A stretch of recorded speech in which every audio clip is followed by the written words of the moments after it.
harus pinter. Makanya belajar itu utlubul ilma minal mahdi ila lahdi.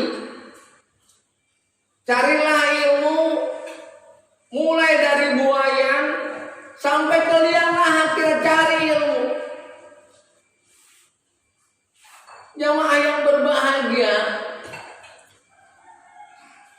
seperti sekarang Omnibus Law, demo disebut perusuh,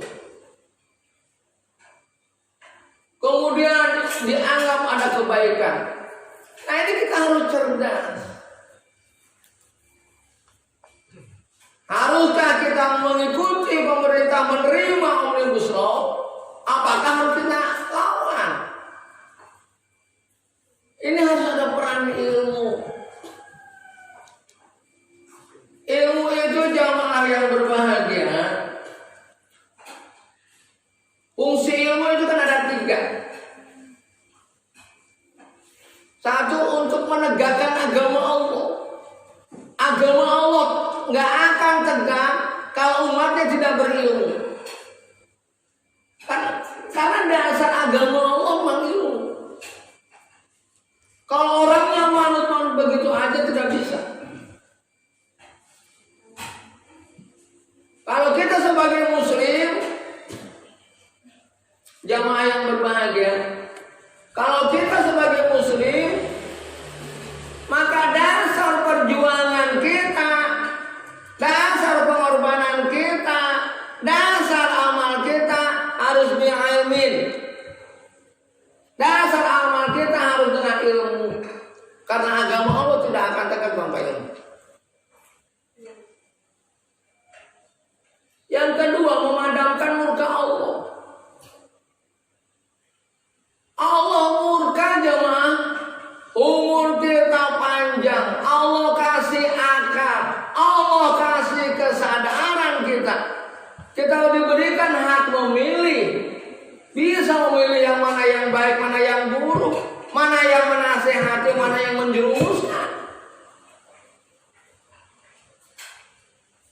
Jadi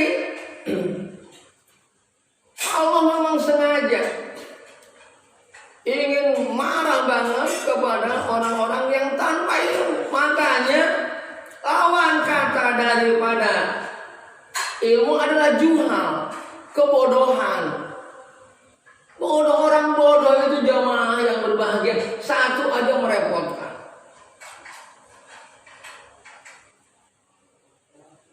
Masyarakat yang tidak mau memahami agama Allah disebut masyarakat jahiliyah. Masyarakat yang dasarnya adalah kebodohan. Jangan sampai kita ini menjadi masyarakat yang jahiliyah, yang karena kebodohan. Apakah tatanan waktu diturunkan Nabiullah Muhammad SAW itu tidak bagus? Sangat bagus Arab itu.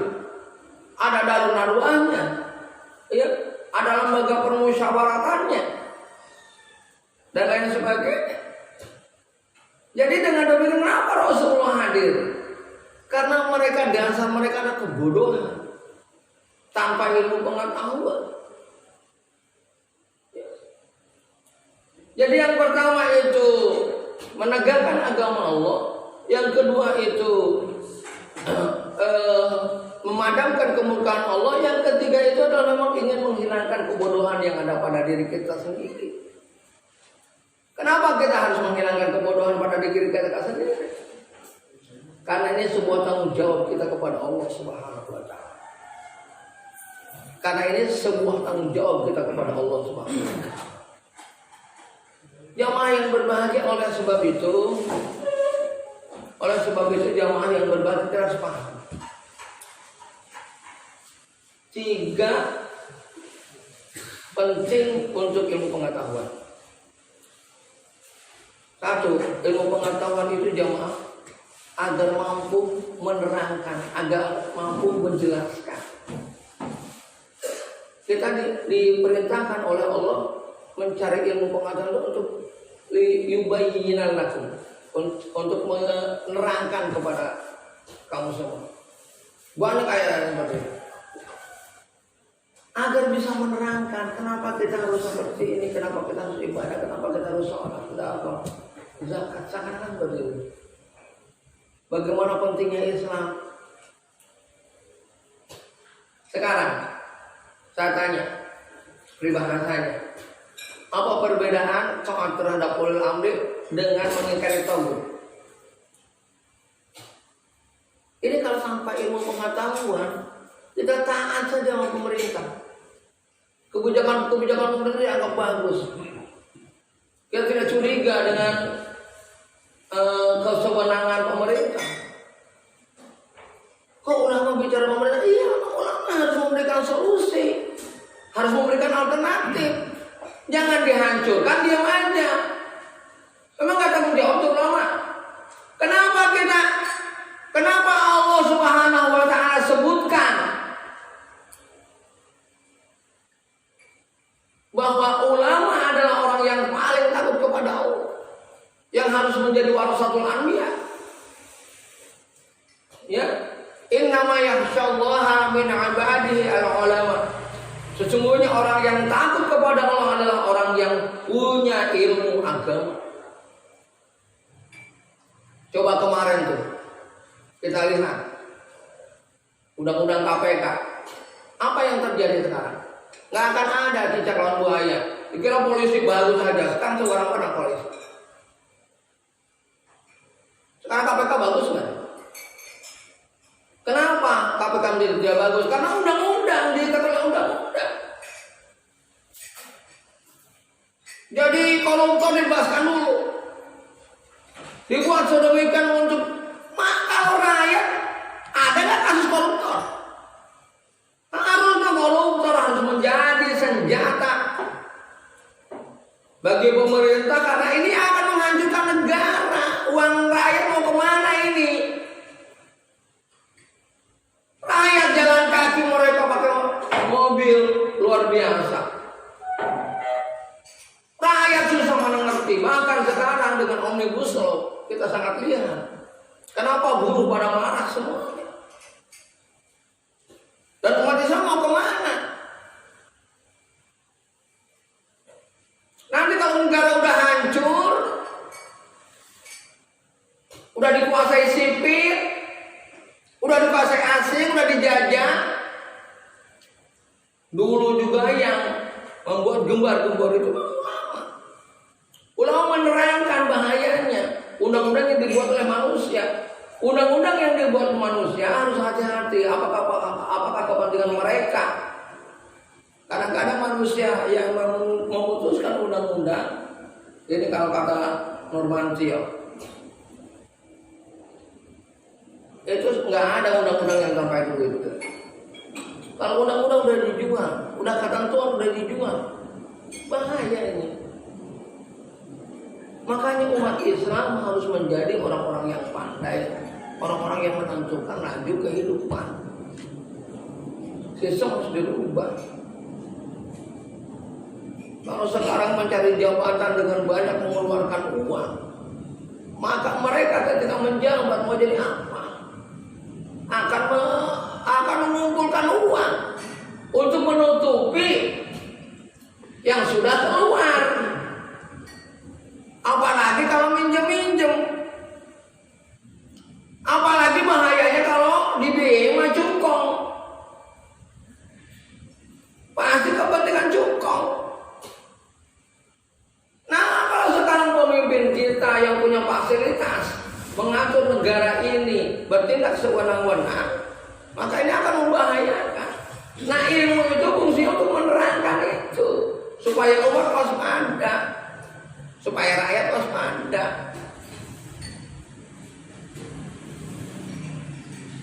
Jadi bisa menerangkan. Yang kedua, untuk mengontrol agar tidak terjadi hal-hal yang tidak diharapkan. Fungsinya ilmu itu. Ya. Kenapa anak perlu sekolah? Karena untuk mengantisipasi masa depannya, mengontrol agar masa depannya menjadi baik. Kontrol ini penting. Nah, itu fungsi ilmu. Bagaimana supaya tidak banjir? Bagaimana ini air nanti ketika hujan meluap cukup tinggi untuk cukup banyak, apa yang perlu diperbaiki sehingga tidak merusak, tidak mengorbankan umat? Bagaimana ini dan itu agar tidak terjadi hal-hal negatif dibutuhkan ilmu pengetahuan. Yang ketiga, fungsi ilmu itu untuk memprediksi kemungkinan-kemungkinan yang akan terjadi melalui fenomena-fenomena yang ada. Jadi setiap muslim harus melihat masa depan. Rasulullah SAW jamaah itu sangat banyak hadis-hadis yang memberikan analisa masa depan. Ya. Sangat banyak. Bahkan kalau kita lihat sudut-sudut yang ada di Mekah gitu, itu aja memang prediksi masa depan banget ya. Itu kalau kita analisa ada rukun Yamani, ada rukun Iraki ya, dan lain sebagainya lah. Ini harus ditinjau oleh umat Islam. Bagaimana daerah Irak, bagaimana daerah Suriah, bagaimana daerah Syam. Karena itu sudut-sudut perkembangan Islam. Sekarang kita lihat sudut-sudut pengembangan Islam itu sudah banjir darah. Artinya umat Islam sudah lemah. Apakah maka itu tidak ada analisa masa depannya? Ada. Anak-anak kalau belajar itu our future, untuk masa depan kita, our dream, menjadi cita-cita kita, itu selalu jadi motivasi mereka. Jadi ilmu membangkitkan motivasi. Agama bukan alat pensampel, kamu harus ikut aja kemana pun. Gak boleh. Karena manusia ini akan menjadi sangat kejam ketika dia memang tidak didasari oleh agama. Jamaah yang berbahagia, kalau orang agama, jamaah yang berbahagia. Ini ada waliullah, artinya bahasa mudahnya itu orang yang sangat takut balik kepada Allah. Itu membiarkan nyamuk makan darahnya, itu makanannya, biarkan. Seakan-akan seperti itu. Jadi untuk membunuh nyamuk yang kita sering lakukan dan yang memang tidak jadi masalah, tapi mereka kadang-kadang ketakutan. Allah menyebutnya gimana mungkin ada rezeki dia dari badan kita. Itu analisa dia. Nah itu silakan saja, karena agama itu tidak menganalisis hal yang sangat terperinci kepada kita. Apakah kuliah subuh itu hari Ahad, apa hari Sabtu, apa hari Kamis, itu tidak diatur dalam agama. Itu adalah pertimbangan kita. Ya. Sholat yang sakit boleh duduk, boleh berdiri, boleh tidur. Nah itu analisa terdalamnya pertimbangan kita. Ya. Islam itu memberikan arahan-arahan umum saja. Ada kita dan dengan ketaatan kita kepada Allah, berarti itu akan diukur oleh Allah. Oh lu segini, oh lu kayak begitu. Nah, gitu. Ya, jadi jamaah yang berbahagia. Nah, karena peran dan tugas umat Islam yang sangat besar ini untuk menjadi solusi, untuk menjadi alternatif, untuk menjadi kepentingan kemanusiaan, untuk menjadi kepentingan kehidupan. Allah bilang ya innallaha yuhibbul ladzina yuqatilunahu fi sabilillahi saffan ka'annahum bunyanun marsus. Coba cari cara yang terbaik, saffan yang bersaf-saf. Siapa yang tugas apa? Dia punya keahlian apa? Tolong sampaikan. Tolong jalankan. Wa idza ra'aytumul munkaran Fal yughayyir biyadihi, siapa yang biyadihi? Kalau kita melihat kemungkaran, jangan diam. Itu salah kamu, kenapa kamu tidak mendidik umat? Jangan diam, rubah dengan tangan. Siapa yang punya tangan?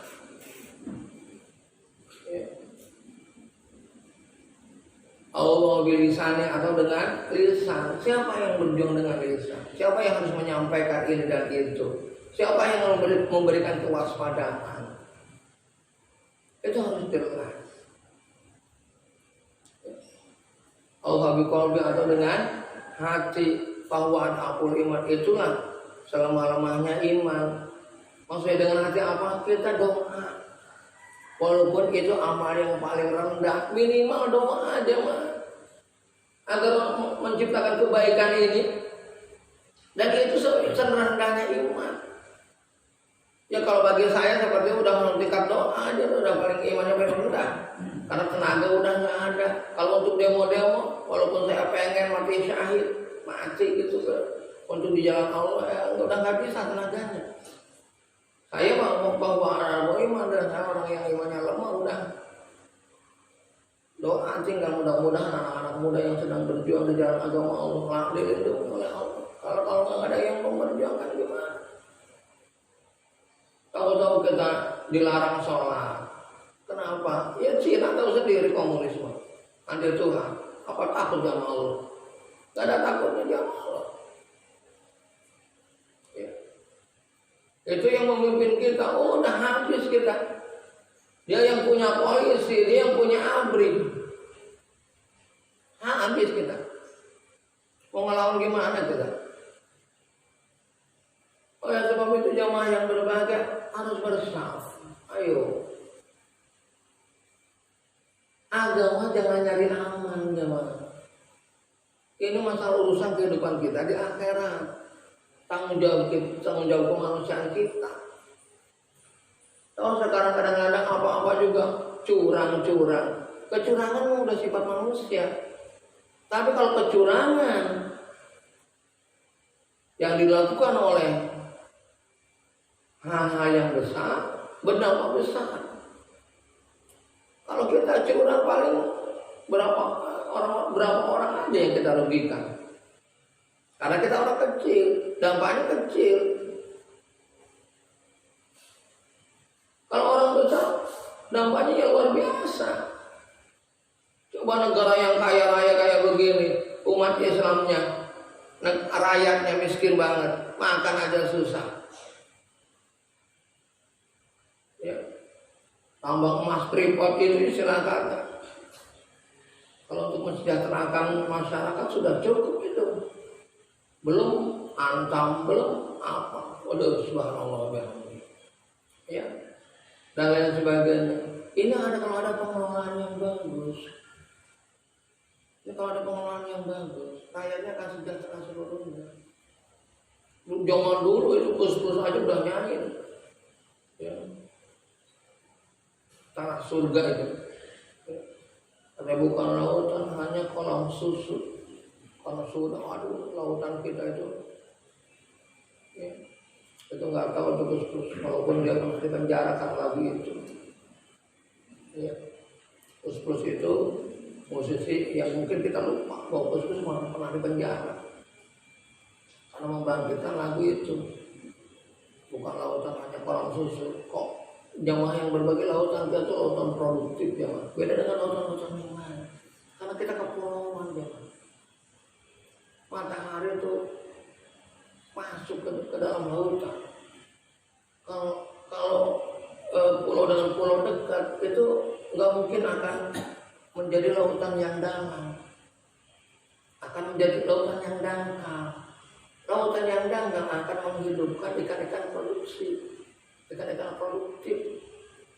Makanya banyak negara lain yang nyolong di perairan kita.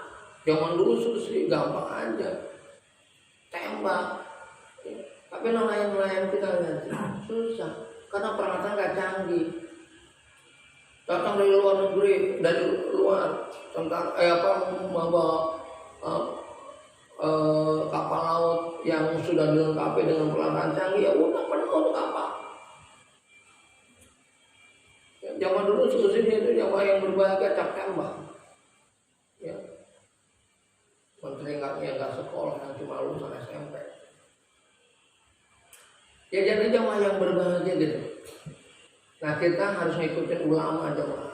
Jangan ikutin yang lain deh. Ulama bagaimana menerangkan hal ini. Kenapa? Lihat ayatnya. Ya ayyuhalladzina amanu kunu ansor. Orang yang beriman, jadilah kamu penolong agama. Penolong. Kama qala Isa bin Maryam al-Hawarim ansori ilallah. Sebagaimana putra Maria, Isa putra Maria berkata, siapa yang mau menolongku menegakkan agama Allah? Nah, nahnu ansor, kami lah yang menolong kamu dalam menegakkan agama Allah.